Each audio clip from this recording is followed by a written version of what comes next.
Pero malabo ho sa atin yan.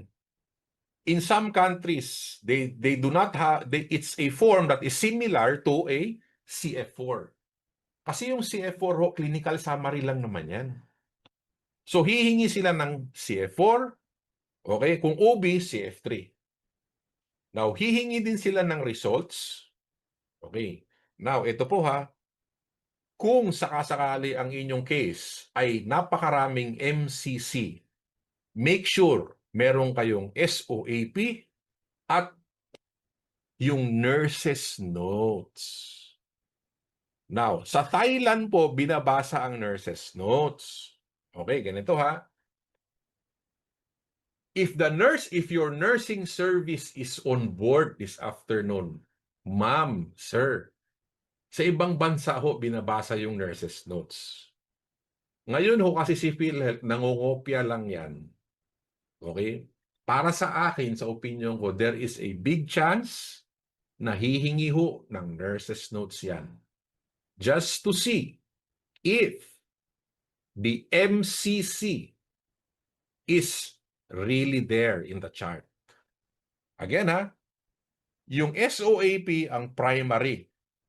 And then yung nurse's notes at times becomes the primary or the secondary to validate the severity of the case, specifically yung mga MCC.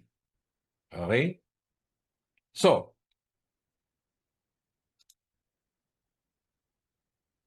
kung ang nursing service ninyo, okay, ay shortcut yung nurse's notes, baguhin nyo na ngayon.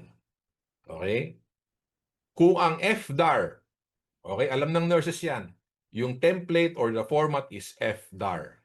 Kung ang FDAR ng nurses ninyo ay shortcut or hilaw, baguhin nyo na.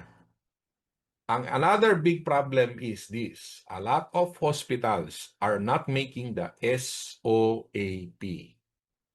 Kung wala ho kayong SOAP at toxic yung pasyente, baka pagdudahan pa ho yung claim ninyo at hindi kayo mabayaran. Yan ho ang model sa iba't ibang bansa. Kapag toxic yung pasyente, babayaran ho kayo ng malaki. Before kayo bayaran, they will validate it first, asking for lab results and the SOAP. The SOAP ho kasi, it needs to be created in a problem-based approach. What is the problem of day number 1? The problem in day number 2? The problem in day number 3?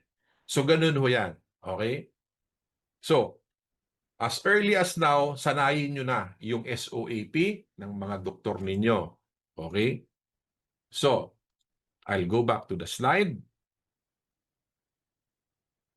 Kung nakita ho ninyo yung red na bilog, yan yon. And then, ito ho yung next. Itong mga bilog ho na red, yan yung tutukan ninyo. Okay? So, wala namang changes sa FDAR. Okay?